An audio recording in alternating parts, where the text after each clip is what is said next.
अप्पा अप्पा अप्पा गर्दी झाली होती. गर्दीतून पोर पुढे आले आणि बापाला रक्ताच्या दारोळ्यात बघितला. त्या पोराला काही सहनच झालं नाही बघा. कारण आला त्याला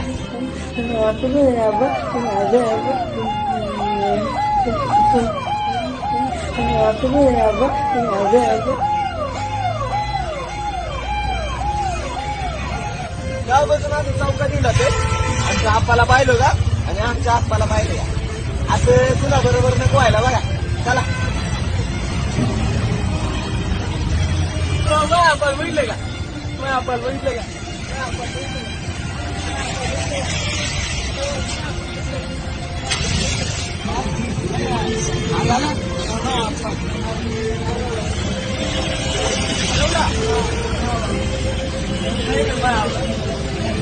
अप्पा